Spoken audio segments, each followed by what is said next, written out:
Jungle.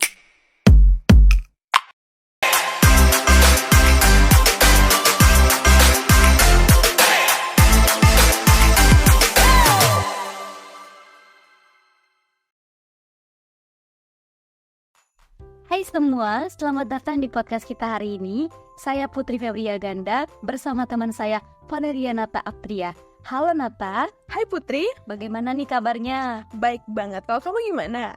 Baik, Aku seneng banget nih dan aku ngucapin terima kasih untuk kamu karena kamu udah undang aku ke dalam podcast ini. iya aku juga senang banget loh bisa ngobrol-ngobrol dengan kamu. Oh iya, hari ini kita akan membahas topik yang menarik nih Nat, yaitu kepemimpinan. Tapi sebelum itu aku mau nanya ke kamu nih, menurut kamu apa yang membuat seorang pemimpin itu menjadi hebat Nat? Oke, menurut aku seorang pemimpin hebat itu harus memiliki kemampuan untuk mendengarkan dengan baik. Kemampuan ini memungkinkan mereka memahami pandangan tim dan mengambil keputusan yang lebih baik. Nah, gimana dengan kamu Put? Apa yang menurut kamu menjadi tantangan terbesar dalam kepemimpinan? Wah, pertanyaan yang luar biasa sih. Kalau menurut aku sendiri ya, salah satu tantangan terbesar dalam memimpin yaitu menjaga keseimbangan antara memimpin dan menjadi bagian dari tim itu sendiri. Jadi pemimpin itu harus menjadi contoh dan juga merasa terhubung dengan timnya. Setuju banget Putri. Selain itu, seorang pemimpin itu kan harus dapat memberikan inspirasi dan memotivasi anggota timnya kan?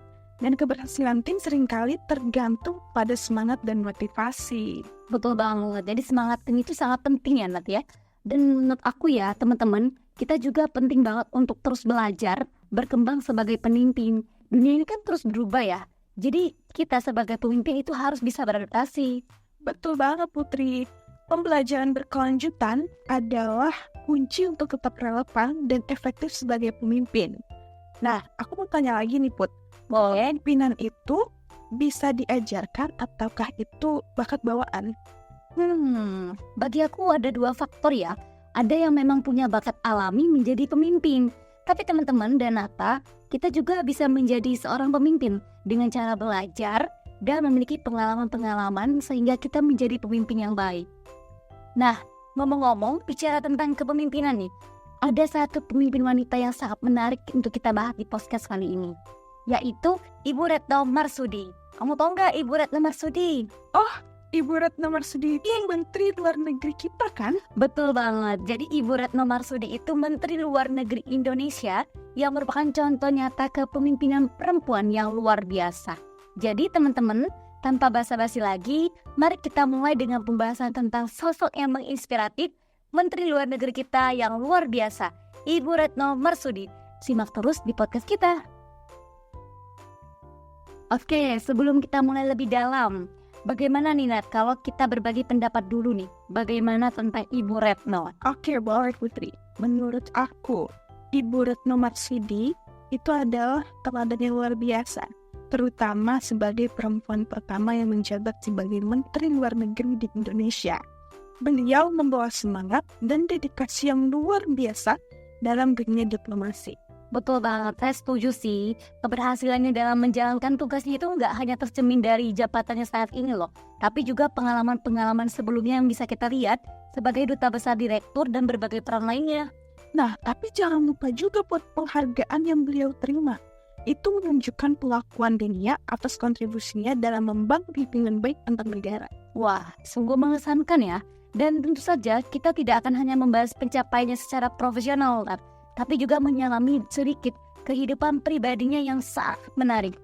Iya Put, aku rasa kehidupan pribadi Ibu Retno ini yang harmonis juga menambah dimensi positif pada kepemimpinan beliau. Ini menunjukkan bahwa seorang pemimpin dapat mencapai keseimbangan antara pekerjaan dan kehidupan berkeluarga. Wah, kita benar-benar beruntung ya hari ini ya bisa membahas salah satu tokoh luar biasa dalam diplomasi Indonesia. Ibu Retno Marsudi, seorang wanita hebat yang menjadi Menteri Luar Negeri pertama Indonesia. Menurut aku ini adalah pencapaian yang luar biasa bagi Ibu Retno Marsudi sih. Betul banget, aku setuju banget sih Nat. Setelah kita saling memberikan pendapat kita tentang luar biasanya Ibu Retno Marsudi ini, kita akan bahas sedikit latar belakang tentang Ibu Retno Marsudi. Jadi Ibu Retno Marsudi ini lahir pada tanggal 27 November tahun 1962 di Semarang, Jawa Tengah. Sebelum menjadi Menteri Luar Negeri, beliau adalah Duta Besar Indonesia untuk Kerajaan Belanda di Den Haag. Latar belakang pendidikannya pun sangat kuat dengan gelar S1 Ilmu Hubungan Internasional dari Universitas Gadjah Mada dan S2 Hukum Uni Eropa di Hogeschool Belanda. Wah, sangat luar biasa ya Ibu Retno Marsudi ini. Dan pengalamannya di dunia diplomasi juga tidak bisa diabaikan ya Put. Betul. Setelah lulus, Ibu Retno bergabung dengan Kementerian Luar Negeri Indonesia.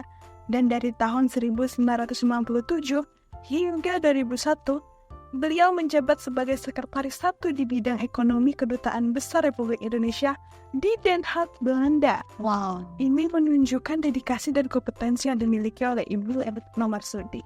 Benar banget, Nat. Dan kita jangan lupakan peran pentingnya, Nat, sebagai Duta Besar di Indonesia untuk Norwegia dan Islandia. Dia bahkan memperoleh penghargaan Order of Merit dari Raja Norwegia dan menjadikan Ibu Retno sebagai orang Indonesia pertama yang menerima penghargaan prestisius. Sungguh luar biasa, dan setelah itu Ibu Retno terus menunjukkan kemampuannya memimpin negosiasi multilateral dan konsultasi bilateral dengan Uni Eropa, ASEM, dan FEALAC. Nah, jangan lupa juga, Nat, pada tahun 2017 juga Ibu Retno ini menerima penghargaan sebagai agen perubahan di bidang kesetaraan gender dan pemberdayaan perempuan dari UN Women dan Partnership Global Forum. Ini menunjukkan bahwa dia tidak hanya hebat dalam diplomasi, tetapi juga memiliki dampak positif dalam isu-isu kritis seperti kesetaraan gender. Betul sekali Putri, dan pada 27 Oktober 2014, Ibu Retno dilantik menjadi Menteri Luar Negeri Kabinet Kerja periode 2014 sampai dengan 2019. Dan kembali pada 23 Oktober 2019, Presiden Joko Widodo mempercayakan keahliannya dalam Kabinet Indonesia Maju. Wah, luar biasa ya. Ini menunjukkan kepercayaan yang besar ya, Nat, dari pemerintah dan Presiden Joko Widodo terhadap kemampuan Ibu Retno Marsudi. Betul banget Putri, dan menurut aku Ibu Retno juga memiliki kehidupan pribadi yang kuat. Beliau menikah dengan Bapak Agus Marsudi, seorang arsitek, dan memiliki 2 anak yang bernama Diota Marsudi dan Bagas Marsudi. Wah, luar biasa banget. Tepuk tangan dulu dong kita untuk Ibu Retno Marsudi sebagai Menteri Luar Negeri di Indonesia. Tentunya Ibu Retno Marsudi ini membawa nama harum ya bagi bangsa Indonesia kita ya, Nat ya. Betul banget, Nan. Aku setuju banget bahwa Ibu Retno ini menunjukkan seorang pemimpin itu memiliki kehidupan pribadi yang seimbang. Wah, gak kerasa nih, Nat, kita udah ngobrol banyak banget tentang kepemimpinan Ibu Retno Marsudi sebagai Menteri Luar Negeri di Indonesia. Terima kasih teman-teman untuk yang telah mendengarkan podcast kita hari ini dari awal hingga akhir. Semoga pembahasan tentang kepemimpinan Ibu Retno Marsudi dapat memberikan inspirasi dan wawasan yang baru untuk kita semua. Betul banget Putri. Pokoknya untuk teman-teman semua itu jangan ragu untuk berbagi pendapat atau memberi saran topik untuk podcast kami mendatang. Kami senang bisa berbicara dan berbagi bersama. Saya Putri Febria Ganda. Saya Valerina Taptria. Sampai jumpa teman-teman.